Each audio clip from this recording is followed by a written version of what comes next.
Always do it on my own, so I gotta get through it. And the only... Hola, apreciados estudiantes de Contaduría Pública. En esta cápsula, que hace parte de la masterclass que hemos organizado desde nuestro programa para los estudiantes que están próximos a presentar sus pruebas Saber Pro, vamos a hablar sobre las competencias específicas. Ustedes deben presentar sus pruebas donde les van a hacer unas preguntas de unas competencias genéricas y también hay unas competencias específicas. Como ustedes son estudiantes de Contaduría Pública, pues las competencias específicas se refieren a preguntas de contabilidad y control.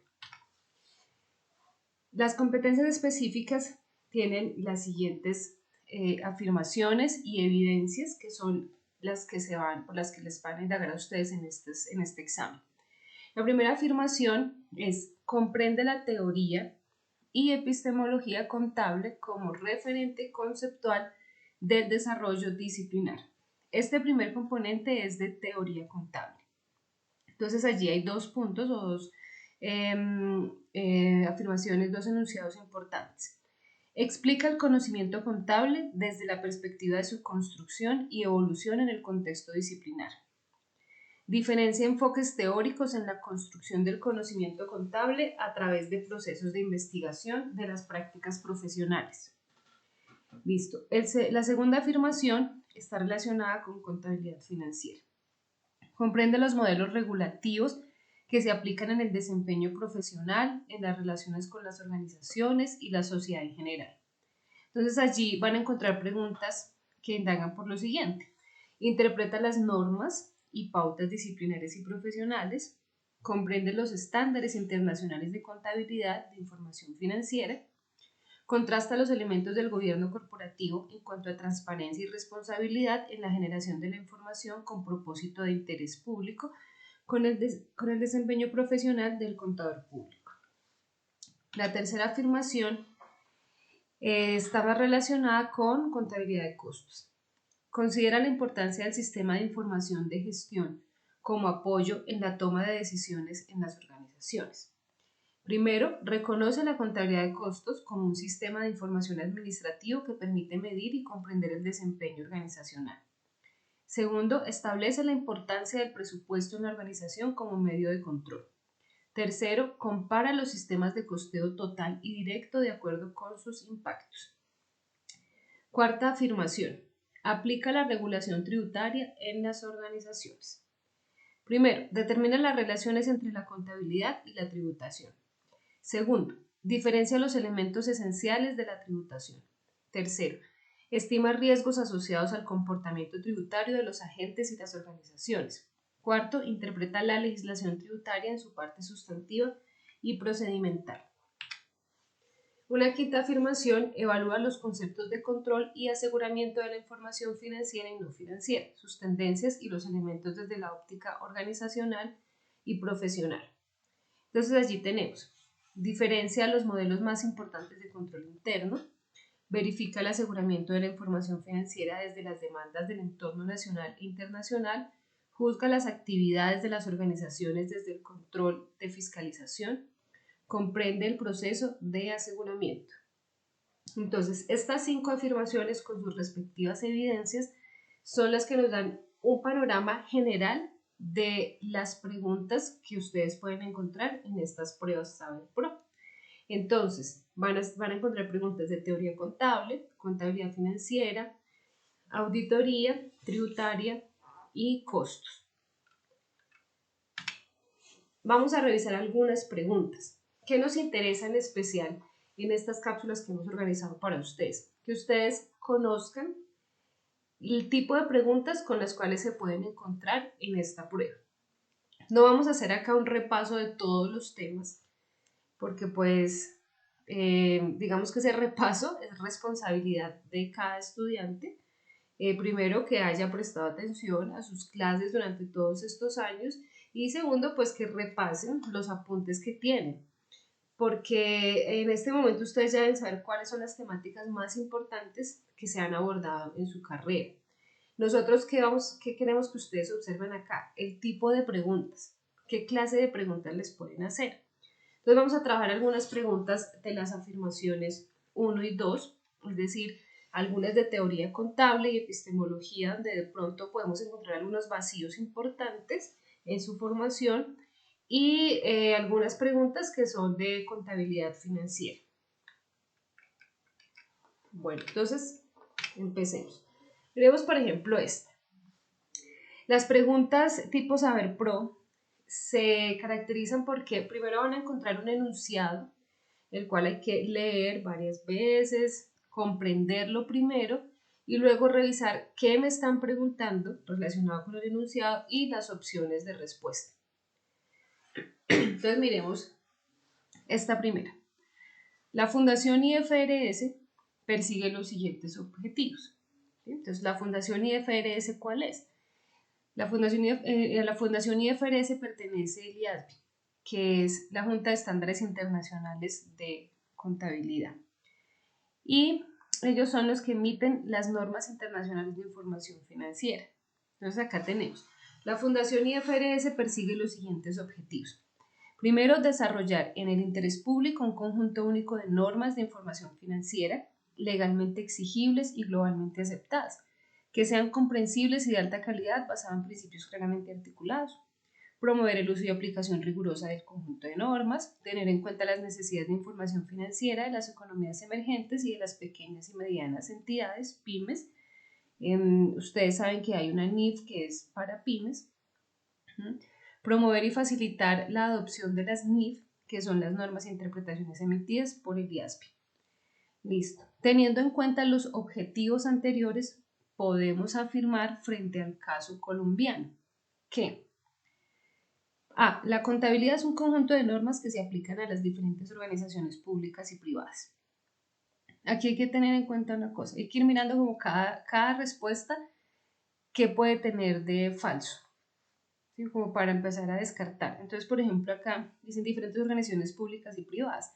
Las NIF están enfocadas al sector privado, porque para el sector público están las NIC-SP, que son las normas internacionales de contabilidad sector público, que no las hace la Fundación IFRS, sino la IFAC, que es la Federación Internacional de Contadores Públicos.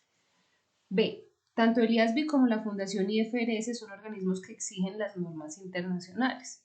O sea, ellos no son organismos de regulación internacional. Ellos emiten unas normas, pero miren que en los objetivos en ningún momento dice que ellos pueden exigir en los diferentes gobiernos o en los diferentes países que se apliquen estas normas. Ellos dicen promover y facilitar la adopción de las NIF, pero no obligar. C. En Colombia, al hablar de convergencia de estándares internacionales, es la Fundación IFRS el organismo regulador al cual se atiende. Entonces, la Fundación IFRS no tiene injerencia acá en Colombia en nuestra legislación. ¿Sí? Nosotros tenemos acá un sistema legislativo. La ley que nos plantea que vamos a trabajar las normas internacionales es una ley que se aprobó en el 2009, la ley 1314, aprobada en el Congreso y que nos habla sobre convergencia de estándares internacionales. De allí pues se derivan algunos decretos reglamentarios que ustedes pues han venido trabajando en el transcurso de su carrera. D. Las NIC y las NIF, se aplican en Colombia a través de decretos reglamentarios. Están basadas en las normas emitidas por IASB y por IAS, vigentes hasta 2001. Entonces, nosotros en Colombia no tenemos solo unas NIF, también hay unas NIC. Las NIC fueron emitidas por IAS. ¿Qué era IAS? El Comité de Estándares Internacionales de Contabilidad, que funcionó desde 1973 hasta 2001. En el 2001 cambia su nombre a IASB, ya no es comité, sino ahora Junta de Estándares Internacionales de Contabilidad, y pertenece a la Fundación IFRS. Ese cambio se hizo a partir de 2001. Entonces, en 2001 ya no se emitieron NIC, sino NIF, Ya no se emitieron normas internacionales de contabilidad, sino normas internacionales de información financiera. Entonces, la respuesta a esta pregunta es, teniendo en cuenta estos objetivos, para el caso colombiano, ¿qué podemos decir? La respuesta es la D. Bueno, esta es pregunta de teoría contable. Dice, de acuerdo con lo planteado en el libro de teoría contable y control del profesor Cianzander, para entender la contabilidad, la empresa puede verse como un conjunto de contratos entre agentes racionales. Los contratos pueden ser explícitos o implícitos, a corto plazo o a largo plazo. Las contribuciones y los alicientes pueden ser económicos o no económicos. Además, en esta visión de la organización como conjunto de contratos, la contabilidad presenta invaluable importancia, ya que cumple diversas funciones que regulan y permiten el equilibrio de los contratos que se presentan en la organización. De acuerdo con esto, podemos decir lo siguiente. Sí, de acuerdo con esto. Entonces acá vamos a tener unos enunciados donde nos dicen, lo que ustedes van a leer aquí está derivado de lo que acaban de leer aquí arriba. De acuerdo con esto, ¿no? Entonces, se necesita una buena comprensión de lectura. No tenemos que ser expertos en los planteamientos del profesor Sander, sino leer muy bien este planteamiento. Les dice, podemos decir lo siguiente. La contabilidad constituye un equilibrio, porque a través de la contabilidad tenemos el control de la organización. Es decir, la contabilidad contribuye a que uno o varios de los agentes puedan aprovecharse de otros agentes, tal como lo señala Carlos Larrinaga.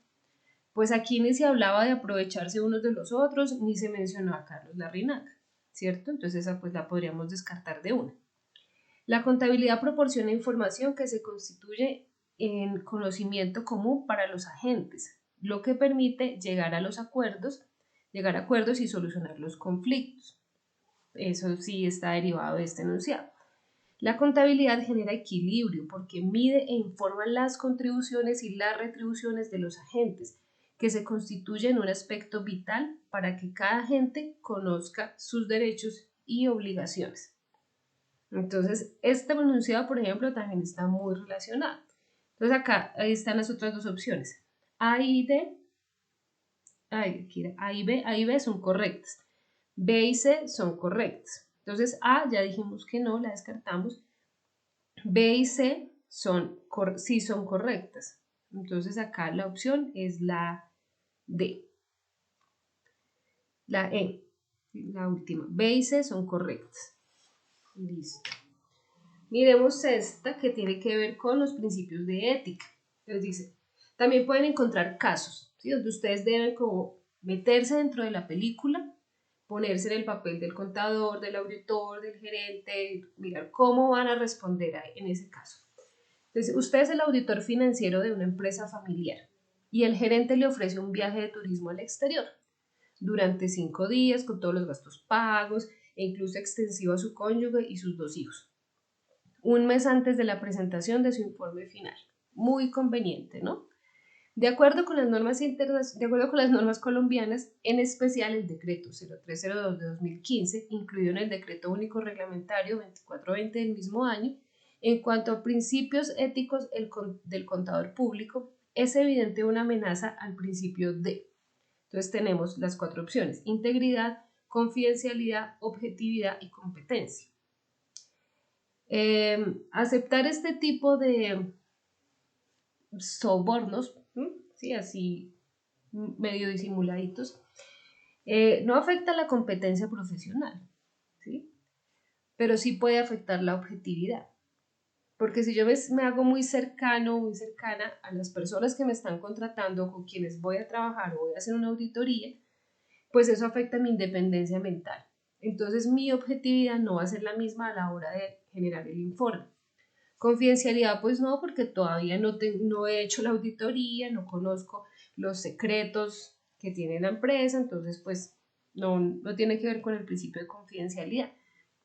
Integridad, entonces integridad es un principio que reúne casi todos los principios de ética profesional, pero aquí el que directamente se está violando es el de objetividad. Entonces la respuesta aquí es la C.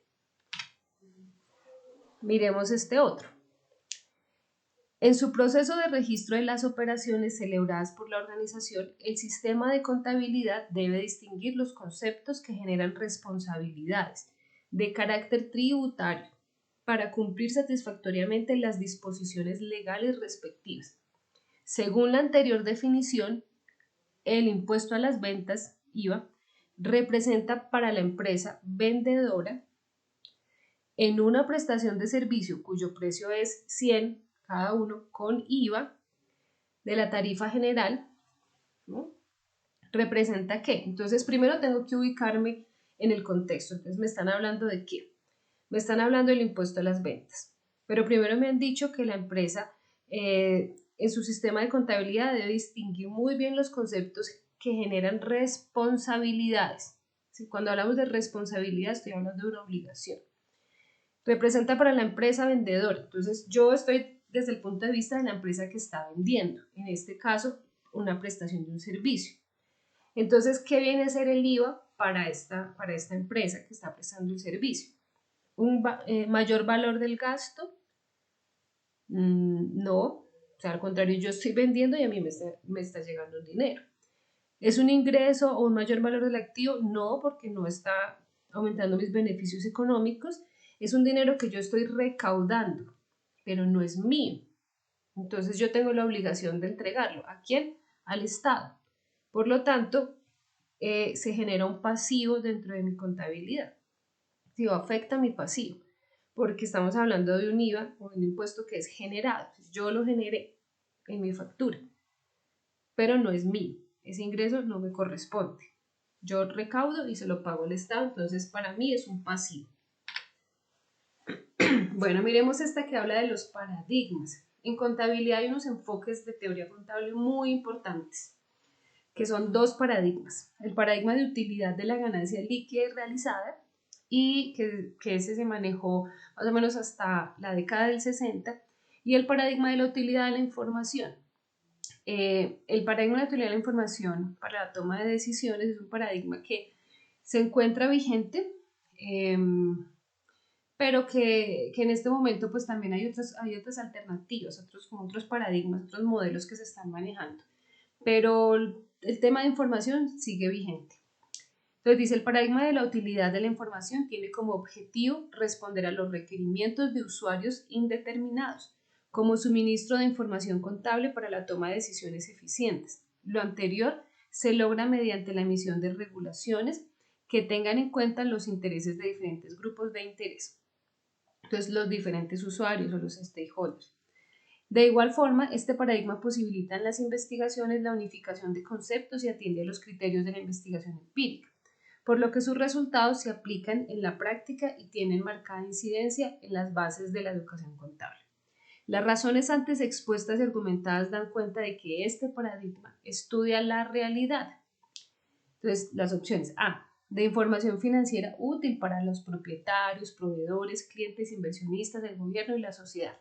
B, para determinar la valoración de los activos, pasivos, ingresos, costos y gastos acorde a bases razonables. Ahí no decía nada de eso. Para combinar diferentes bases de evaluación de los recursos para que los estados financieros sean confiables. Bueno, tampoco se menciona algo ahí sobre la confiabilidad de los estados financieros. De una información financiera que al ser utilizada incidirá en los cambios futuros del sistema de información contable.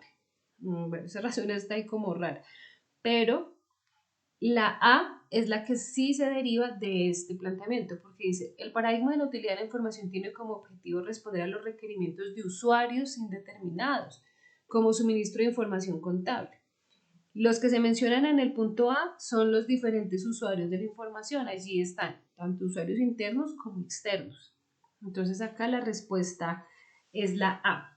Bueno, hasta acá llegamos entonces con esta cápsula. Les vamos a dejar unas preguntas para que ustedes desarrollen para ver cómo les va y luego vamos a hacer una retroalimentación. Es así sincrónica para que podamos conversar, para que ustedes nos cuenten cómo se sintieron, cómo vivieron la experiencia y que miremos los resultados de esta pequeña evaluación que les vamos a enviar. Entonces, bueno, espero que les haya servido estos pequeños tips para mirar cómo pueden encontrar ustedes las preguntas de las pruebas Saber Pro y cómo hay que acercarse a ellas, cómo entenderlas, cómo comprender esa lógica de construcción. Éxitos en la presentación de la prueba. Esperamos que les vaya muy bien y también en el resto de su ejercicio profesional. I'm grateful, oh yeah, able, oh yeah, I'm stable, oh yeah.